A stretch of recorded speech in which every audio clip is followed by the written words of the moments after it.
नमस्कार दोस्तों, मैं अरुण कुशवाहा अपने YouTube चैनल पे आपका स्वागत करता हूं। पिछले टॉपिक में हम लोगों ने शिक्षा शास्त्र में मापन के बारे में पढ़ा था। आज का हमारा टॉपिक है सतत एवं समग्र मूल्यांकन। तो मापन में हम लोगों ने ये पढ़ा था कि मापन का मतलब क्या होता है। मापन का अर्थ होता है अंक प्रदान करना। ठीक है, किसी भी राशि को, किसी भी गुण को अगर हम लोग अंक प्रदान करते हैं तो इसको हम लोगों ने कहा था माप। इसके बाद दूसरी चीज इसमें आती है, वो है आपका मूल्यांकन। ठीक है, मापन से हम लोगों ने क्या किया, अंक लिया। जैसे 30, 40, 50, 60 ये हमारे अंक हो गए। अब मूल्यांकन में हम लोग क्या करते हैं, हमने जो मापन से अंक प्राप्त किए थे उसका हम लोग क्या करते हैं, एक उसको हमें एक मूल्य प्रदान करते हैं। तो मूल्यांकन में मापन के जरिए जो अंक हमने निकाला उसका मूल्य प्रदान करना ही मूल्यांकन कहलाता है। जैसे एक टेस्ट में हमने कुछ बच्चों के मार्क्स देखे तो किसी के 30 आए थे, किसी के 40 थे, किसी के 50 थे, किसी के 70 थे। तो ये हमारा मापन था। अब हम लोगों ने क्या किया, हमने ये कर दिया कि जो 33 से ऊपर वाले हैं वो सबके सब आपके पास हैं। इसके बाद में कर दिया 45 वाले सेकंड डिवीजन है, 60 से ऊपर वाले फर्स्ट डिवीजन है। तो यहां देखिए हम लोगों ने क्या किया, ये जो अंक थे अंकों को हमने एक वैल्यू दे दी। ऐसे तो ये सिंपली अंक है, पर 70% वाला क्या है आपका फर्स्ट डिवीजन है, जबकि 50% वाला आपका सेकंड डिवीजन है, 40% वाला आपका थर्ड डिवीजन है और 30% वाला आपका फेल है। ठीक है, तो इस प्रकार जो मापन से हमने अंक प्राप्त किए थे उनको हम लोगों ने क्या किया, एक वैल्यू दे दी। ठीक, और उस वैल्यू के अकॉर्डिंग हम लोग बच्चों को क्या कर रहे हैं, कह सकते हैं कि जो आपके 70 मार्क्स लाने वाला बच्चा है वो बहुत बेहतर है 30 अंक लाने वाले बच्चे से। तो ये हुआ आपका मूल्यांकन। मूल्यांकन का मतलब हुआ सिंपली हम लोगों ने ये देखा कि मूल्यांकन आपका क्या है, तो जो भी मापन से हमने अंक प्राप्त किए थे उन अंकों को एक मूल्य प्रदान करना ही मूल्यांकन कहलाता है। ठीक है, तो अब आते हैं कि हमारा सतत और समग्र मूल्यांकन क्या है।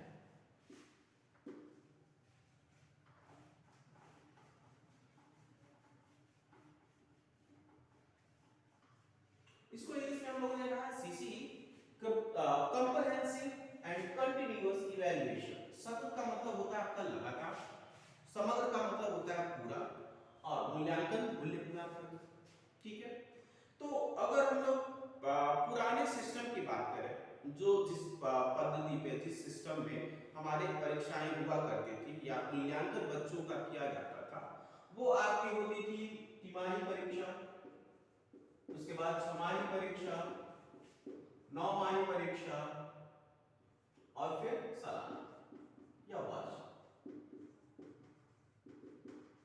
ठीक है, या इससे भी शॉर्ट में हम लोग कहें तो हमारे पास क्या होते थे, छमाही और सालाना ही हुआ करते थे। ठीक, पूरे साल में हम लोग बच्चों का 2 बार मूल्यांकन करते थे कि बच्चे ने कितनी बार क्या कितनी चीजें सीखी हैं। तो इस सिस्टम में कई सारे दोष थे। इसमें सबसे महत्वपूर्ण दोष ये है कि इसके द्वारा हम लोग क्या करते हैं, सिर्फ बच्चों के विषयों के ज्ञान का मूल्यांकन करते हैं कि बच्चे ने पर्टिकुलर गणित में, विज्ञान में, समाजशास्त्र में या हिंदी या इंग्लिश में कितना सीखा है। ठीक है, इससे उस बच्चे के पूरे व्यक्तित्व का मूल्यांकन नहीं हो पाता है। तो जब भी हम लोग बच्चों के चहुमुखी बहुमुखी विकास की बात करते हैं तो उनका विकास केवल उनके विषय ज्ञान पर ही सीमित नहीं रह सकता, बल्कि इसके और भी कई सारे प्रोस्पेक्ट्स हैं, कई सारे क्षेत्र हैं, और उन सभी क्षेत्रों में उनके हम लोग प्रदर्शन के आधार पर ही उनका मूल्यांकन कर सकते हैं। और इसी के लिए हम लोग अब जो आपके परीक्षा पद्धति बनाई गई उसमें सतत और समग्र मूल्यांकन को जोड़ा गया।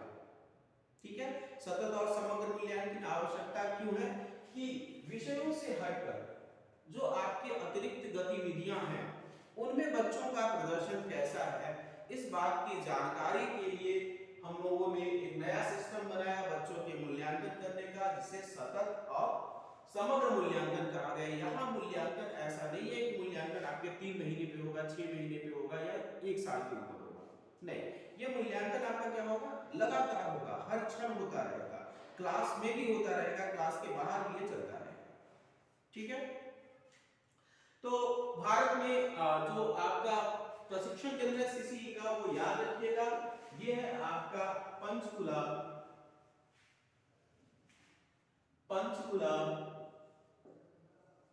हरियाणा। ठीक है, तो सीसीई का जो प्रशिक्षण केंद्र है वो हमारा पंचकुला हरियाणा में। तो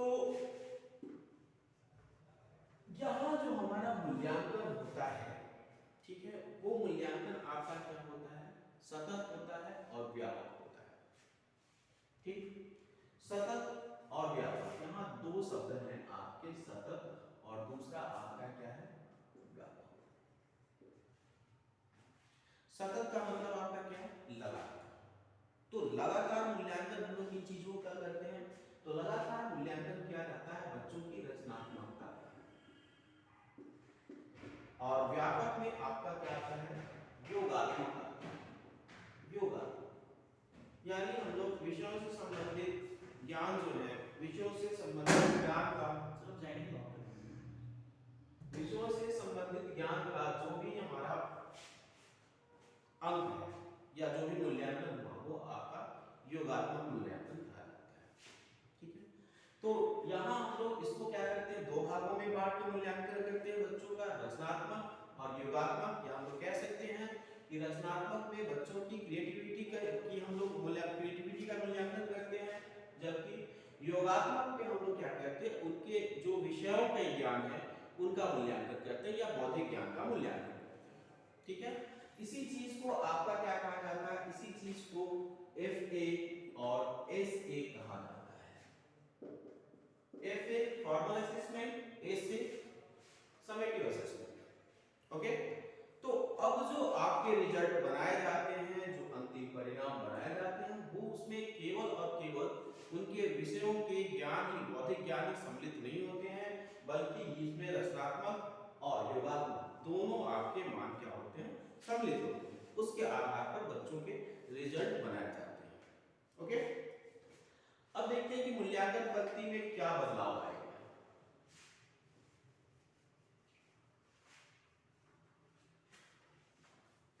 तो मूल्यांकन पद्धति की अगर हम लोग बात करें तो हमारे पूरे विद्यालय के जो सत्र होते हैं, नॉर्मली सीबीएसई की बात करें हम लोग, जो हमारा सत्र प्रारंभ होता है वो आपका 1 अप्रैल से लेकर 31 मार्च तक का होता है। एक सत्र आपका 1 साल का होता है। ठीक है, 1 साल में आपके 2 महीने की छुट्टियां होती हैं। तो कुल अगर हम लोग पठन दिनों की बात करें, कितने दिवस आपके पढ़ाई हुई, तो ये लगभग आपके 10 माह का होता है। तो इस 10 माह की पठन अवधि को 2 सत्रों में बांट दिया गया है, 5-5 में। पहला सत्र या इसको हम लोग फर्स्ट सेमेस्टर कह सकते हैं, और ये आपका दूसरा सत्र, इसको हम लोग कहते हैं सेकंड सेमेस्टर। ठीक, 5 महीने का पहला सत्र, और अगला सत्र आपका क्या होता है, अगला सत्र भी 5 महीने का होता है। तो पहला सत्र आपका कब से कब तक चलता है, तो ये आपका चलता है अप्रैल से लेकर नवंबर तक। ठीक, अप्रैल मई जून जुलाई अगस्त सितंबर अक्टूबर, जिसमें 2 महीने की आपकी छुट्टी होती है। ओके, तो और दूसरा सत्र जो आपका चलता है वो आपका चलता है अप्रैल से अक्टूबर तक चलता है, और दूसरा आपका चलता है नवंबर से लेकर मार्च। ठीक है, ये फर्स्ट असेसमेंट पहला सत्र आपका अप्रैल से अक्टूबर तक, जिसमें आपके 2 महीने की छुट्टियां होती हैं, और उसके बाद दूसरा सत्र आपका नवंबर से मार्च तक का होता है। ठीक है, ये 2 सत्र में हम लोग पूरे 1 साल की जो शिक्षा, 1 साल की पूरी जो पाठ्यक्रम है हमारा, उसको 2 सत्रों में बांट दिया गया। अब पहले सत्र में हमारे पास क्या होते हैं कि पहले सत्र में हमारे पास 2 असेसमेंट असेसमेंट होते हैं, फॉर्मल असेसमेंट होते हैं, और एक आपका समेटिव असेसमेंट होता है। ठीक है, तो पहले सत्र में जो आपका पहला असेसमेंट होता है उसको हम लोग कहते हैं फर्स्ट एफए, और दूसरा होता है उसको हम लोग सेकंड एफए कहते हैं। ठीक, और एक आपका होता है एसए, समेटिव असेसमेंट। इसको पहले सत्र में जो पहला समेटिव असेसमेंट होता है उसको हम लोग फर्स्ट एसए कहते हैं। ओके, अब इनका मूल्यांकन किस तरह से होता है? तो फाइनल रिजल्ट में जब हम लोग तैयार करते हैं तो फर्स्ट एफए के 10% अंक, सेकंड एफए के भी 10% अंक, और फर्स्ट एसए के 30% अंक आपके जोड़े जाते हैं। उसी प्रकार दूसरे सत्र में जो पहला आपका एफए होता है इसको हम लोग कहते हैं थर्ड एफए, इसके बाद दूसरा होता है उसको हम लोग फोर्थ एफए, और आपका एक समेटिव असेसमेंट इसमें भी होता है सेकंड एसए। मार्क्स का कंट्रीब्यूशन सेम रहता है, यहां भी आपका 10%, यहां भी 10%, और यहां आपका 30%। ठीक है, तो इस प्रकार हम लोग देखते हैं, अगर सवाल आपके पूछते हैं कि एक सत्र में, एक पूरे सत्र में आपके कितने एफए हैं, तो हमारे पास 4 एफए हैं, मतलब 2 आपके फर्स्ट सेमेस्टर में और 2 आपके सेकंड सेमेस्टर में। 4 एफए हैं, और कितने आपके ऐसे हैं, तो 2 ऐसे हैं, 2 समेटिव असेसमेंट हैं। ठीक है, पूरे सत्र में। अगर सिर्फ एक सत्र की बात करें तो एक सत्र में हमारे पास 2 एफए होते हैं और 1 ऐसे होता है। ठीक है, ये सवाल आपका बनता है। मास कंट्रीब्यूशन देखिए, यहां पे हम लोग देखते हैं 50%, और यहां भी आपका क्या है 50% आ रहा है। ये कुछ इस तरह का आपका कंट्रीब्यूशन है। जब आपका फाइनल बनेगा तो ये सभी अंकों का क्या होगा, एक औसत निकाला जाएगा, और उसके आधार पर बच्चों को अंक प्रदान किए जाएंगे। ठीक है, तो ये आपका सत्र का है, फर्स्ट सेमेस्टर, सेकंड सेमेस्टर, इनमें कितने एफए होंगे, कितने ऐसे होंगे, ये इससे संबंधित है। ओके, अब हम लोग अगला टॉपिक देखते हैं कि छात्रों का जो मूल्यांकन किया जाता है उसके आधार क्या होते हैं। मेरे इसका स्क्रीनशॉट ले लिया होगा आप लोगों ने, मैं इसको भी डाल रहा हूं।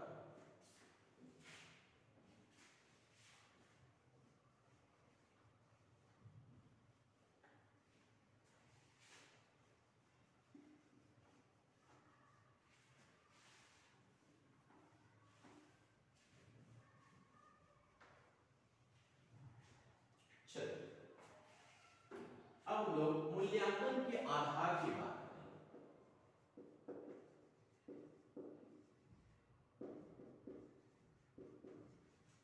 यानी बच्चों का मूल्यांकन किस आधार पर किया जाता है, या सॉरी, बच्चों के मूल्यांकन के आधार, बच्चों के मूल्यांकन के आधार के प्रमुख तत्व, यानी बच्चों का मूल्यांकन किस आधार पर किया जाए, इसकी हम लोग बात करते हैं। ठीक है, तो मूल्यांकन करने के लिए सबसे प्रमुख तत्व होता है, सबसे पहली चीज हम लोग क्या करते हैं, आधार रेखा तय करते हैं।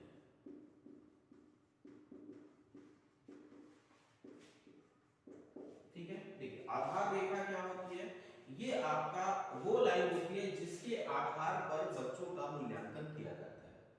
ठीक है, तो आधार में आपके क्या क्या हो सकते हैं, एक तो उनका बौद्धिक मूल्यांकन, विषय के ज्ञान से संबंधित मूल्यांकन हो सकता है उनके। ठीक है, दूसरा उनकी रचनात्मकता, खेलकूद से संबंधित, लोगों के व्यवहार से संबंधित, ये सारी चीजें इसमें आती है, आधार में आती है। तो आधार हम लोग अपनी समझ के अनुसार तय करते हैं कि किस चीज को स्टैंडर्ड माना जाए। ठीक है, जैसे एक बच्चा रोज नहा के आता है, या फिर एक दिन छोड़ के आप नहाने का जो क्राइटेरिया है वो रखते हैं। ठीक है, तो सबसे पहली चीज इसमें क्या किया जाता है, आधार रेखा का मूल्यांकन किया जाता है, आधार को तय करते हैं।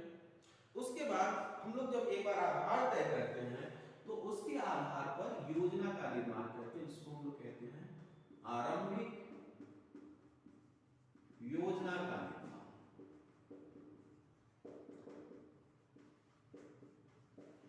और योजना में हम लोग वो सारी चीजें तय करते हैं कि किस तरह से बच्चे का जो विकास है वो पूरी तरीके से हो सके, या जो हम लोगों आधार रेखा तय की है उस तक कैसे पहुंचा जाए, बच्चों को उस तक कैसे पहुंचाया जाए, इसके लिए आरंभिक योजना का निर्माण करते हैं। इसके बाद देखिए यहाँ पे जो समग्र विकास होता है वो सामूहिक शिक्षण की बात करता है, जिसको हम लोग कक्षा में शिक्षण की बात करते हैं। पर्टिकुलरली इंडिविजुअल शिक्षण की बात नहीं होता, एक एक बच्चे को पढ़ाने की बात नहीं होती है, बल्कि यहाँ समग्र मूल्यांकन जो होता है वो आपका किसके आधार पर होता है, समूह शिक्षण।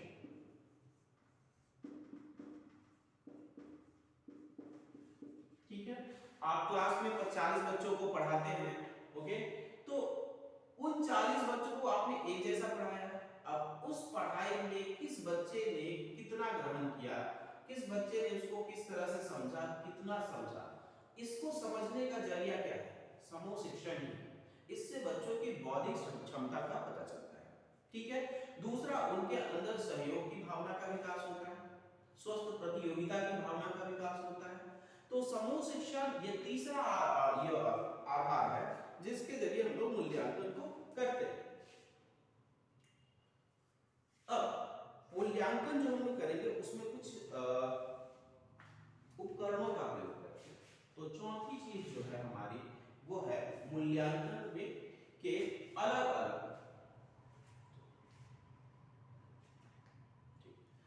एक पॉइंट और हम कर लेते हैं। चौथा, शिक्षण के दौरान अवलोकन। चौथा तत्व है आपका शिक्षण के दौरान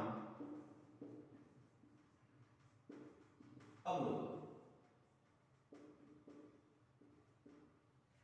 यानी जब कक्षा में आप शिक्षण कर रहे होते हैं उस समय बच्चा कितना एकाग्रचित है अथवा एकाग्रचित नहीं है, इसका अवलोकन हम लोग शिक्षण के दौरान ही कर लेते हैं। इसलिए समग्र मूल्यांकन में ये कहा जाता है कि बच्चों का जो मूल्यांकन होता है वो 3 महीने, 6 महीने या 12 महीने पे ना होकर प्रतिदिन, प्रति घंटे, प्रति क्षण का हो रहा होता है। ओके, इससे बच्चों के व्यक्तित्व के बारे में ज्यादा व्यापक जानकारी मिलती है। तो चौथा जो तत्व हमारा वो क्या है, शिक्षण के दौरान अवलोकन।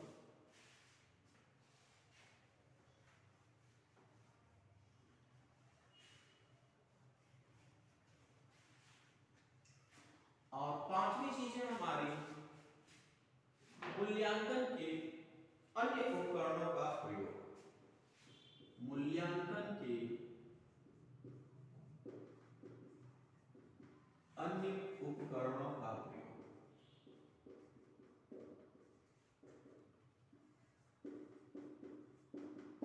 देखिए, बच्चों का मूल्यांकन केवल प्रश्न जो पूछे गए, परीक्षा में पूछे गए प्रश्नों के आधार पर नहीं किया जा सकता। ठीक है, वो जो मूल्यांकन होगा वो समग्र नहीं होगा। तो मूल्यांकन के लिए हम लोग क्या करते हैं, कई तरह के उपकरण का प्रयोग करते हैं।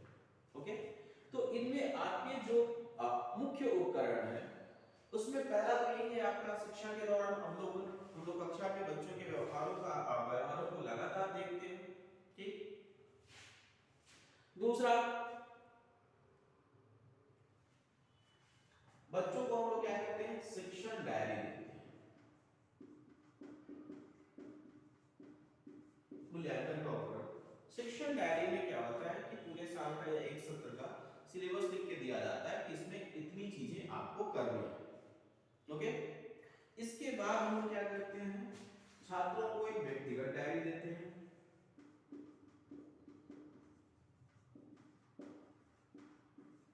देखिए, मूल्यांकन जो होता है उसमें केवल और केवल बच्चों का नहीं, उसमें शिक्षकों का भी मूल्यांकन शामिल होता है। ठीक है, शिक्षण डायरी उसी का एक उदाहरण है। आपको कितने दिनों में कितना सिलेबस कंप्लीट कराना है, इसके लिए एक शिक्षण डायरी का निर्माण होता है और उसके आधार पर आप बच्चों को पढ़ाने की कार्य योजना का निर्माण करते हैं।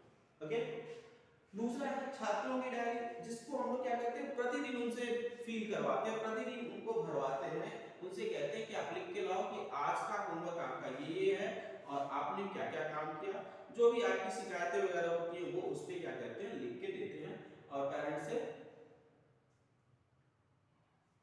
कहते हैं कि आप देख के लिए, पेरेंट्स से सिग्नेचर करवा के मंगवाते हैं। तो ये भी आपके क्या है, अवलोकन का एक तरीका है या फिर हम लोग मूल्यांकन का एक जरिया है। उसकी डायरी को देख के मूल्यांकन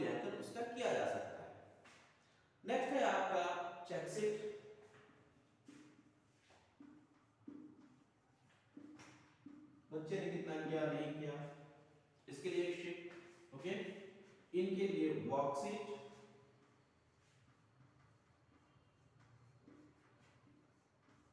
प्रोजेक्ट वर्क, इससे बच्चे की रचनात्मकता का पता चलता है। जो प्रोजेक्ट वर्क दिया जाता है उनसे बच्चों की रचनात्मकता का पता चलता है। Parent teacher meeting, PTM, parent teacher meeting भी आपके मूल्यांकन के उपकरण के रूप में प्रयोग किया जाता है। आप कक्षा में बच्चों का व्यवहार देख सकते हैं, पर इसका घर में व्यवहार कैसा है इसको हम लोग कैसे पता करें? तो पेरेंट्स ही बता सकते हैं। तो पेरेंट टीचर मीटिंग को भी मूल्यांकन के एक उपकरण की तरह मापा जाता है। ओके, इसके बाद हम लोग क्या कर सकते हैं? छात्रों के साथ संवाद।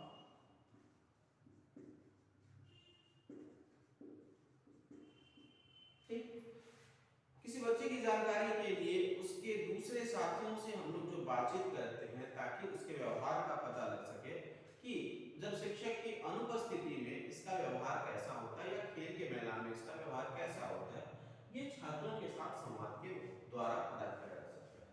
और एक तत्व और है, वो है आपके दूसरे शिक्षकों के साथ संवाद।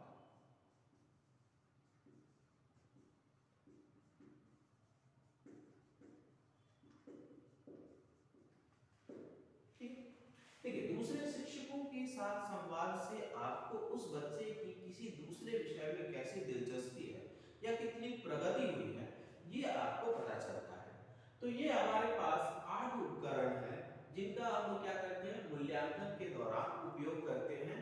सिर्फ एफए और एसए के अलावा हम लोग क्या करते हैं, मूल्यांकन के लिए इन उपकरणों का, लिखित परीक्षा के अलावा इन उपकरणों का हम लोग प्रयोग करते हैं। ठीक है, देखिए, मूल्यांकन का मतलब केवल और केवल अंक देना नहीं होता है बच्चों को, बल्कि मूल्यांकन का उद्देश्य बच्चों में वांछित सुधार लाना होता है, यानी जो सुधार चाहिए वो लाना होता है। ठीक है, तो हम लोगों ने बच्चों के मूल्यांकन के इन सभी उपकरणों के द्वारा और बच्चों में वो वांछित सफलता नहीं मिल रही है, तब हम लोग क्या करते हैं, अगली चीज इसमें करते हैं, वो हम लोग करते हैं अपनी कार्य योजना में बदलाव।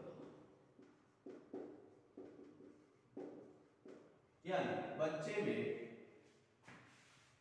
वो परिवर्तन नहीं आ पा रहा है जिसकी हम उम्मीद कर रहे थे, तो हम लोग क्या करते हैं, उसके लिए अलग से कार्य योजना बनाते हैं कि इसमें हमारी तरफ से जो कमियां हैं उसको क्या किया जाए। ठीक है, और इसके आधार पर हम लोग बच्चे का मूल्यांकन और बेहतर तरीके से कर सकते हैं, या बच्चे का जो विकास है वो और बेहतर तरीके से कर सकते हैं।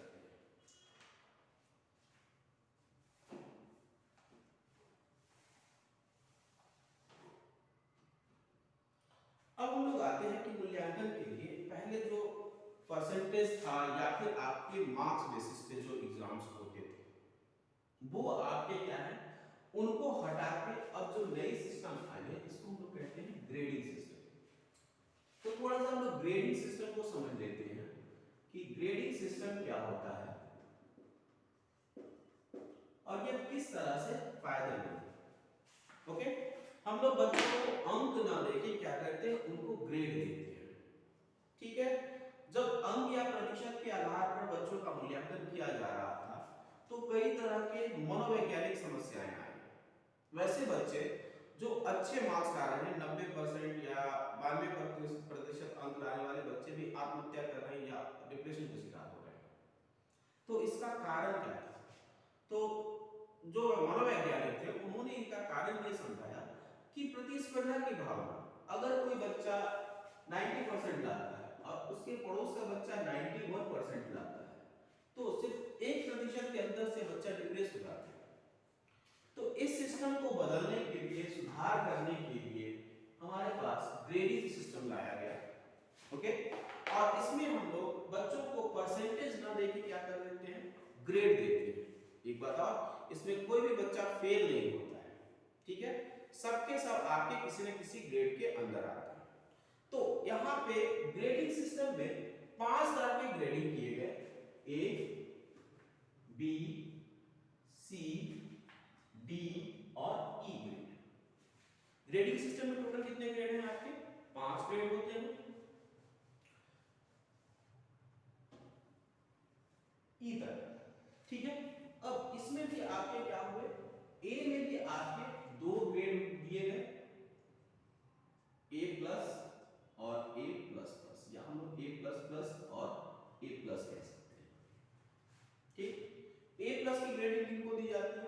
तो वैसे बच्चे जिनके अंक 90 से ऊपर या 91 हम लोग कर लेते हैं, 91 से लेकर 100 के बीच जो अंक लाते हैं उनको ए प्लस प्लस दिया जाता है। अब देखिए ग्रेडिंग सिस्टम का फायदा है, अगर एक बच्चा 92 लाता है, दूसरा 93 लाता है, तो दोनों को ग्रेड क्या मिलेगा? समान ग्रेड मिलेगा, ए प्लस प्लस मिलेगा, ठीक है। ये एक फायदा हुआ, बच्चे डिप्रेस नहीं होंगे। ए प्लस में हम लोग कहां से कहां तक के बच्चों को रखते हैं? ए प्लस में हम लोग 81 से 90 तक लाने वाले बच्चों को रखते हैं, ठीक। तो ग्रेड ए में आपके 2 भाग बांटे गए, सब ग्रेड कह सकते हैं हम लोग, ए प्लस प्लस और ए प्लस, A1 A2 कह सकते हैं हम लोग इसको, A1 और ये A2। ए प्लस प्लस में आपके वे छात्र आएंगे जिनके अंक 91 से 100 के बीच में होंगे, और ए प्लस में वे छात्र आएंगे जिनके अंक 91 से 90 के बीच में होंगे, ठीक है। वैसे ही बी में भी आपके क्या किए गए हैं? 2 ग्रेड बनाए गए, बी प्लस प्लस और बी प्लस, ठीक है। तो बी प्लस प्लस आपके कहां से कहां